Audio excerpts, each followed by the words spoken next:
de mouche, mes amis. Tu marches avec quelqu'un aujourd'hui, demain on te dit qu'il est plus. Tu marches avec quelqu'un tout de suite, dans une heure on te dit qu'il n'est plus. Les gens partent, mes frères. Et nous devons savoir qu'aucun homme sur la terre n'est maître de son souffle de vie. Le souffle de vie que nous avons, c'est Dieu qui détient ce souffle de vie. Amen. Parce que l'homme n'est qu'un souffle.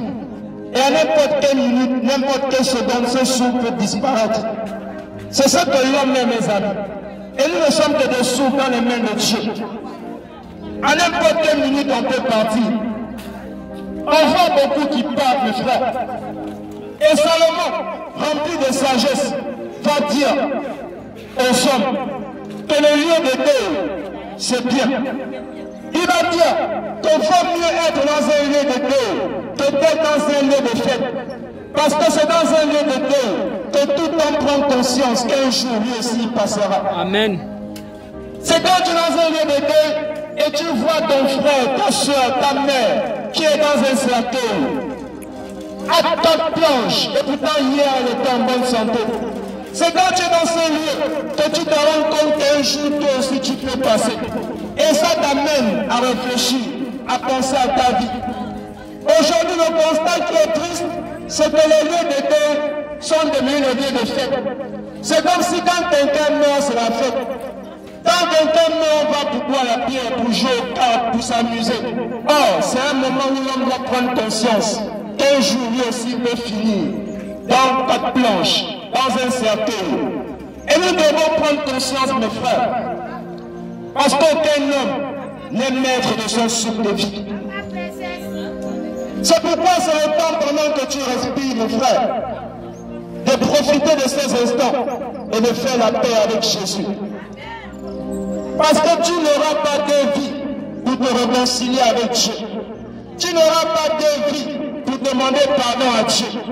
Tu n'auras pas de vie pour accepter Jésus dans ta vie. Tu n'as qu'une seule vie. Et l'occasion que Dieu t'apporte, c'est maintenant. Pourquoi c'est maintenant? Parce que dans les Écritures, il est écrit qu'il est réservé à tout homme de mourir qu'une seule fois. Et après la mort, vient le jugement, mes frères. C'est une fois que tu meurs, il n'y a plus rien à faire, mes frères.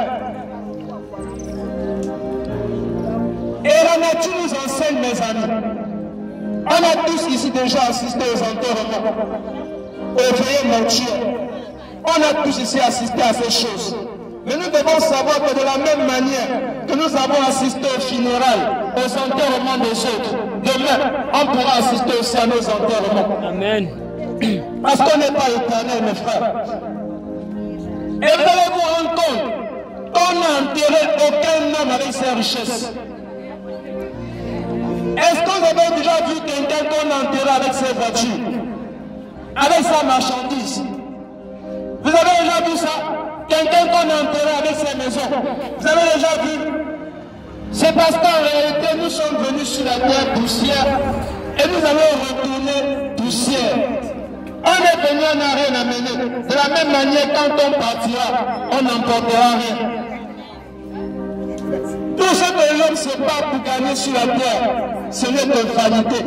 C'est pourquoi Salomon, l'homme qui était le plus sage parmi les hommes, il y aura plus un homme sage sur la terre comme Salomon. Salomon était sage, riche, beau. Salomon a voulu goûter au plaisir de ce monde. Et il s'est retrouvé avec 700 femmes et 300 concubines. Les pierres pour Salomon étaient comme de l'or. J'ai envie de dire, l'or pour Salomon était comme des pierres, comme des cailloux. Il était énormément riche.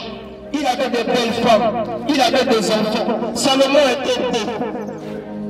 Mais Salomon, à la fin de sa vie, cet homme, ce grand homme dira, vanité de vanité. Tout n'est que vanité. Ma soeur, ta beauté n'est que vanité. Ton beau visage n'est que vanité. Un jour, ça va passer. Un jour, ça va passer.